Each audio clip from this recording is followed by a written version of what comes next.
नमस्कार साथियों यूएसए के राष्ट्रपति डोनाल्ड ट्रंप थमने का नाम नहीं ले रहे हैं।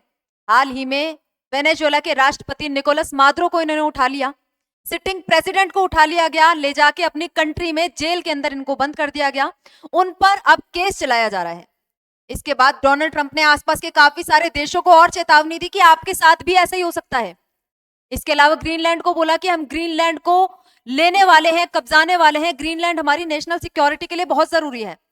इसके बाद रशिया के शिप पर कब्जा कर लिया और अब एक और नया ऐलान यूएसए की तरफ से हुआ है कि 66 इंटरनेशनल ऑर्गेनाइजेशंस, अंतरराष्ट्रीय संस्थाओं से अमेरिका अपना नाम बाहर खींचने वाला है। मतलब आने वाले समय में इन 66 संगठनों का अमेरिका सदस्य नहीं रहेगा।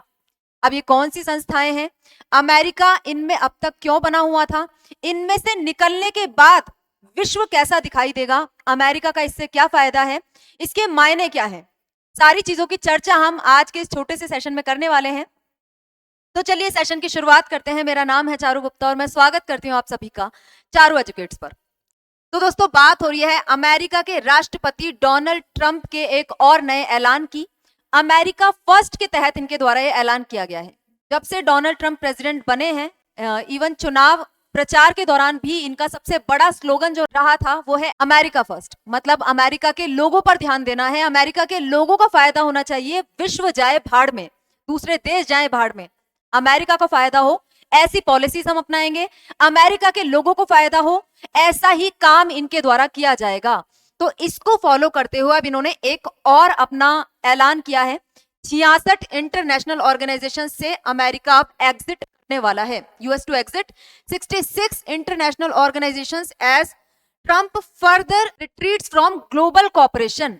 मतलब सबके साथ मिलजुल कर जिन संगठनों का निर्माण किया गया था एक समय पर, आज यूएस से उनसे बाहर निकलने वाला है। इसमें मेजरली यूएन रिलेटेड एजेंसीज हैं, यूनाइटेड नेशंस की तरफ से जिनका निर्माण किया गया था, और काफी सारे देश इसके सदस्य हैं। लेकिन अब ट्रंप ने बोल दिया है कि रिडंडेंट हो गई है, बेकार हो गई है, अमेरिका के हितों को पूरा नहीं करती, इसलिए हम इनका सदस्य नहीं रहेंगे। अब ये कौन कौन सी एजेंसीज हैं?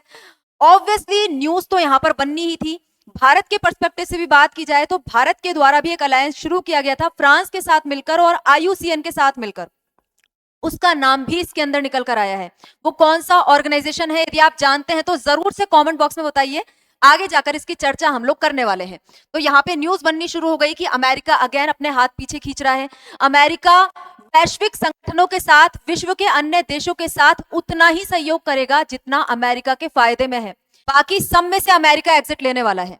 अब एक एक करके हम इन ऑर्गेनाइजेशंस को देखें, इसका इंपैक्ट देखें। उससे पहले आप लोगों से एक रिक्वेस्ट, यदि चैनल पर नए हैं तो चैनल को सब्सक्राइब जरूर से कर लें, बेल आइकन को प्रेस कर दें जिससे कि नोटिफिकेशंस आपके पास तुरंत से पहुंच जाएं। लाइक जरूर करना है, वीडियो को शेयर करना है यदि आपको वीडियोस पसंद आती है। इसके साथ ही अपना ओपिनियन कमेंट बॉक्स में जरूर से डालना है कि आप ऐसे मुद्दों को लेकर क्या सोचते हैं, डोनाल्ड ट्रंप के इस डिसीजन को लेकर आप लोगों का क्या मानना है। हम सेशन को डिस्कस करना शुरू करते हैं, उसके बाद जो भी आपकी ओपिनियन बनती है कमेंट बॉक्स में जरूर से उसको लिख कर जाइए। तो आते हैं आज के सेशन पर।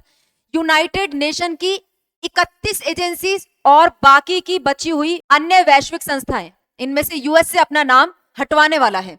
और ये जो लिस्ट जारी की गई है उसके अंदर आपको दिखाई देगा इंटरनेशनल सोलर अलायंस, जो कि भारत के द्वारा शुरू किया गया था फ्रांस के साथ मिलकर, और इसमें शामिल था IUCN, international union for conservation of nature. अब इसमें जितने भी आपको ऑर्गेनाइजेशन दिखाई देंगे जिसमें से यूएसए ने अपना नाम बाहर खींचा है, 66 एजेंसीज जो हैं मेजरली क्लाइमेट से संबंधित है। क्लाइमेट चेंज को रोकने को लेकर जितने भी काम शुरू किए गए थे, रिन्यूएबल एनर्जी पर फोकस करते हुए जितने भी ऑर्गेनाइजेशन शुरू किए गए थे, जितने भी संगठन बनाए गए थे, उनमें से डोनाल्ड ट्रंप के द्वारा नाम खींचा गया है। आप पहले भी देख चुके हैं, डोनाल्ड ट्रंप क्लाइमेट चेंज को पूरी तरीके से झूठ बता चुके हैं। उनका कहना है कि ये तो केवल बना बनाया वहम है, झूठ है, ऐसा सच में कुछ है ही नहीं, क्लाइमेट चेंज एग्जिस्ट ही नहीं करता। ये यूनाइटेड स्टेट्स ऑफ अमेरिका के प्रेसिडेंट डोनाल्ड ट्रंप के स्टेटमेंट्स हैं। तो क्लाइमेट चेंज को वो पहले भी रिजेक्ट कर चुके हैं। ये केवल वोक इनिशिएटिव्स हैं, केवल यूनाइटेड स्टेट्स ऑफ अमेरिका का पैसा इनमें एक्स्ट्रा लगता जाता है, फायदा यूएसए को कुछ होता नहीं है। इसकी वजह से यूएसए आज ऐसे इनिशिएटिव से हाथ पीछे खींच रहा है। इवन डब्ल्यूएचओ से भी यूएसए अपना नाम बाहर निकाल चुका है। यहाँ पे आप लोग देख सकते हो, व्हाइट हाउस के द्वारा स्टेटमेंट जारी की गई। अमेरिका फर्स्ट के बैनर तले इनके द्वारा लिखा गया कि Trump signed a presidential memorandum directing the withdrawal of United States from 66 international organizations that no longer serves the USA's interest. मतलब अमेरिका के इंटरेस्ट को फुलफिल नहीं करते, इस वजह से हम इन ऑर्गेनाइजेशन से बाहर नाम खींच रहे हैं। अब इनकी लिस्ट जो कि व्हाइट हाउस के द्वारा जारी की गई है, उनके नाम आप लोग यहाँ पे देख सकते हैं। पीस बिल्डिंग फंड है, ट्रेड सेंटर है, इंटरनेशनल लॉ कमीशन है, इंटरनेशनल ट्रेड सेंटर है, office of special adviser on Africa है, यूएन पॉपुलेशन फंड है, यूएन ओशंस है। ऐसे काफी सारे ऑर्गेनाइजेशंस जिनसे अमेरिका का फायदा नहीं होता, अमेरिका को इनमें फंड देना पड़ता है, इनके अंदर पैसा देना पड़ता है बाकी जगह पर डेवलपमेंट करने के लिए, चाहे वो एशिया हो गया या फिर अफ्रीका हो गया, वहां के देशों में डेवलपमेंट के लिए, वहां की सामाजिक आर्थिक स्थिति में सुधार के लिए, या फिर पूरे विश्व के अंदर क्लाइमेट चेंज को होने से रोकने के लिए, या फिर विश्व की स्वास्थ्य संबंधी समस्याओं के निराकरण के लिए ये सारे ऑर्गेनाइजेशंस बनाए गए थे। कोई ना कोई ऑर्गेनाइजेशन किसी ना किसी मुद्दे पर फोकस किया करता था, लेकिन अब यहां से यूएसए अपना नाम वापस खींच लेगा। इसका मतलब है कि यूएसए के द्वारा इनको किसी भी प्रकार का फंड नहीं दिया जाएगा। और सब जानते हैं कि यूएसए के पास पैसा है। USA is the most influential partner in all of these organisations. USA के द्वारा सबसे ज्यादा डोनेट किया जाता था, सबसे ज्यादा फंड दिया जाता था। इसी वजह से यहाँ पे यूएसए इनसे पुल आउट कर रहा है, क्योंकि पैसा यूएसए की तरफ से जा रहा है और यूएसए को फायदा इसका कुछ मिल नहीं रहा। लेकिन यूएसए एक लीडरशिप वाली पोजीशन पे जहां पे आज है, विश्व में खुद को अकेला सुपर पावर कहता है, वो सुपर पावर का दर्जा भी यूएसए को इन सभी ऑर्गेनाइजेशन को कहीं ना कहीं लीड करने की वजह से मिला है। जब आप इतने सारे देशों में इतने प्रोजेक्ट चलाते हो, फंडिंग देते हो, इतने सारे अंतर्राष्ट्रीय संगठनों में सबसे ज्यादा पैसा आपका लगा हुआ है, तो वो कहीं ना कहीं यूएसए की लीडरशिप को दिखाता है। और यहाँ पे यदि यहां से अमेरिका पुल आउट कर लेता है तो इस वर्ल्ड को भरा जाएगा बाकी सारे देशों के द्वारा, जिसमें पहले नंबर पर आपको दिखाई देगा चाइना।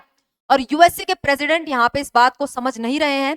अमेरिका फर्स्ट के बैनर तले उनके द्वारा इन सभी ऑर्गेनाइजेशन से जो हाथ बाहर निकाला जा रहा है, भविष्य में चीन के द्वारा इस गैप को फिल किया जाएगा, चीन के द्वारा इनमें फंडिंग बढ़ाई जाएगी, चीन के द्वारा विश्व में अपना प्रभुत्व स्थापित किया जाएगा। और जो आज अमेरिका अपने आप को सुपर पावर कहता है, एक दिन ऐसा जरूर आएगा जब अमेरिका को पछाड़कर चीन पूरे विश्व में अपना प्रभुत्व जमाने में कामयाब हो जाएगा, अमेरिका के प्रेसिडेंट डोनाल्ड ट्रंप की इन्हीं नीतियों की वजह से। अब आप यहाँ पे देख सकते हैं कौन कौन से की ऑर्गेनाइजेशंस हैं जिसमें से यूएसए ने पुल आउट किया है। Among the non UN organisations, जो नॉन यूएन एजेंसीज हैं, उनमें है international energy forum, international renewable energy agency, international solar alliance जो कि भारत के द्वारा फ्रांस के साथ मिलकर शुरू किया गया, international union for conservation of nature, very important, जो कि रेड लिस्ट जारी करता है। इससे जो हमारी वन्य जीव है उनकी सुरक्षा की जाती है, वन्य जीवों को स्टेटस इसके द्वारा दिया जाता है, उनकी सुरक्षा के लिए काफी प्रयास इसके द्वारा किए जाते हैं।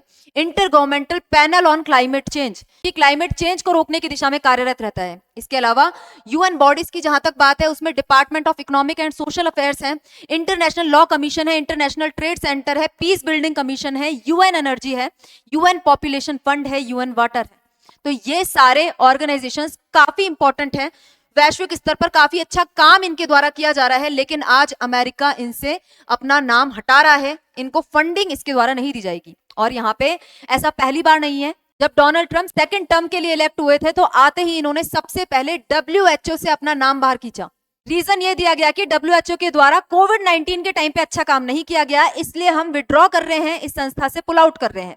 लेकिन रीजन यहाँ पे कुछ और ही है, अमेरिका चाहता ही नहीं है कि ऐसी संस्थाओं में जहां पे अमेरिका का फायदा ज्यादा ना हो, ऐसी संस्थाओं में फंड दिया जाए, अमेरिका का पैसा लगाया जाए। अमेरिका अपने पैसे का इस्तेमाल करना चाहता है अपनी इकोनॉमी को बढ़ाने में, अपने लोगों को आगे बढ़ाने में, और वैश्विक स्तर पर जितना भी कंट्रीब्यूट अमेरिका के द्वारा किया जाता था उसको अमेरिका अब कंटिन्यू नहीं करना चाहता। इसी वजह से डोनाल्ड ट्रंप के द्वारा अफगानिस्तान के अंदर से भी अपनी फोर्सेस को वापस बुला लिया गया था कि हम वहां पे अपना पैसा क्यों लगाए। काफी बड़ी फेलियर यूएसए की ये रही है।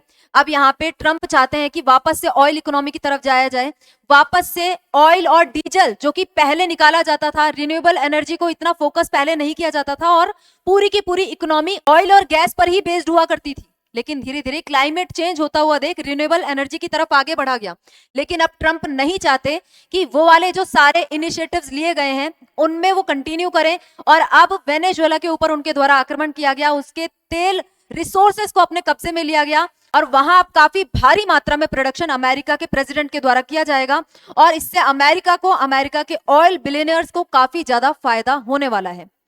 तो ट्रंप का सीधा फोकस यही है, बिजनेस पर्सन है, बिजनेस माइंडेड है, तो यहाँ पे उनका फोकस है पैसा बनाना, पैसा बचाना। जहां से बचेगा वहां से बचाएंगे। ऐसे इंस्टीट्यूशंस में पैसा खर्च होता है तो उसमें पैसा खर्च अमेरिका के द्वारा, डोनाल्ड ट्रंप के द्वारा कभी से नहीं किया जाएगा। अब यहाँ पे इसके इंपैक्ट्स क्या क्या हो सकते हैं? क्लाइमेट चेंज और एनवायरमेंट को तो काफी ज्यादा खतरा होगा ही। क्लाइमेट चेंज आगे आने वाले समय में और बढ़ेगा। डेवलपमेंट और ह्यूमैनिटेरियन एड जो कि अफ्रीकन नेशंस को दी जाती थी, गरीब अमेरिकन नेशंस को दी जाती थी, यूएन पॉपुलेशन फंड जैसे इनिशिएटिव्स के माध्यम से, संगठनों के माध्यम से उस ह्यूमैनिटेरियन एड में कहीं ना कहीं कमी आने वाली है। इसके अलावा ब्रॉडर जियोपॉलिटिकल इंपैक्ट की बात करूं तो यहाँ पे हमने पहले भी डिस्कस किया कि ये जो वॉइड क्रिएट किया जा रहा है, ये जो वैक्यूम क्रिएट किया जा रहा है डोनाल्ड ट्रंप के द्वारा वैश्विक स्तर पर, उसको भरने के लिए चाइना जरूर से आएगा। चाइना के द्वारा पहले भी प्रयास किया जा रहा है कि यूएसए को टक्कर दी जाए, कहीं ना कहीं वैश्विक स्तर पर यूएसए को दबदबा कम हो, चाइना का प्रभुत्व बढ़े। ऐसी स्थिति में ट्रंप का ये जो प्रयास है वो चाइना को और ज्यादा आगे बढ़ाएगा, चाइना के एफर्ट्स को और ज्यादा मल्टीप्लाई करेगा। ट्रंप ने अपना स्टैंड साफ कर दिया है, इनको कॉस्ट बचानी है, इनको एफिशिएंसी पर फोकस करना है। ऐसे इंटरनेशनल ऑर्गेनाइजेशन जो कि रिडंडेंट हो गए हैं, मिसमैनेज्ड हैं, हार्मफुल है, उनको इनके द्वारा छोड़ दिया गया है। ये सब बहाने हैं। अमेरिका का फोकस है कि अमेरिका फर्स्ट पे फोकस किया जाए। बाकी देशों को जो भी एड यूएसए के द्वारा दी जाती थी, ह्यूमैनिटेरियन असिस्टेंट दी जाती थी, अमेरिका का इसमें किसी भी तरीके का फायदा नहीं हो रहा था, तो उसको अमेरिका के द्वारा बंद किया जाएगा। तो यहां देखने में ऐसा लगता है कि एक तरफ अमेरिका है, एक तरफ पूरा विश्व है। जिस प्रकार का बर्ताव, जिस तरीके की दादागिरी ट्रंप के द्वारा आज के समय की जा रही है, वेनेजुएला के साथ जो किया गया है, आसपास के और देशों को धमकाया गया है, यदि ट्रंप को आज के समय नहीं रोका गया तो आने वाले समय में इसके गंभीर परिणाम पूरी दुनिया को भुगतने होंगे। केवल इन आसपास के रीजन्स को नहीं, पूरी दुनिया इसके परिणाम भुगतेगी। हो सकता है आने वाले समय में रशिया के द्वारा यूक्रेन कब्जा लिया जाए, हो सकता है आने वाले समय में चीन के द्वारा ताइवान कब्जा लिया जाए, और ऐसे ही औपनिवेशिक वर्ल्ड के अंदर हम वापस लौट जाएंगे जहां पे शक्तिशाली के द्वारा निर्बल का शोषण किया जाता था, शक्तिशाली देशों के द्वारा निर्बल देशों पर कब्जा करके उनके संसाधनों को हड़प लिया जाता था। तो दिन दूर नहीं जब डोनाल्ड ट्रंप के देखा देख पूरे विश्व में ऐसा ही काम होने लग जाएगा। तो आज जरूरत है कि डोनाल्ड ट्रंप को यहीं रोका जाए, उनके खिलाफ पूरे विश्व में आवाज उठाने की जरूरत है। आप लोग इस विषय पर क्या मानते हैं? अपनी राय कमेंट बॉक्स में जरूर से बताइएगा। आज के सेशन में इतना ही, मिलते हैं किसी और नए मुद्दे के साथ नई वीडियो में। जय हिंद, जय भारत।